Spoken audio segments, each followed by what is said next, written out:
Hello everyone, in this quick tutorial I will show you how to find the average of a group of numbers in Google Sheet. An average is the total of all values divided by how many there are. In Google Sheet, this only take one simple formula.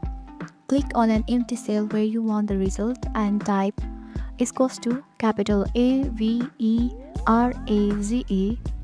open bracket A2 colon A10 close bracket. This tells Google Sheet to calculate the average of number in cell A2 10. Now press enter and there you go. You can also highlight your number, then look at the bottom right of the screen. Google Sheet often show you the average automatically. Click the small drop down to see other quick stats too. It is to find an average in Google Sheet. If this helped, give it a like, subscribe for more Google Sheet tips.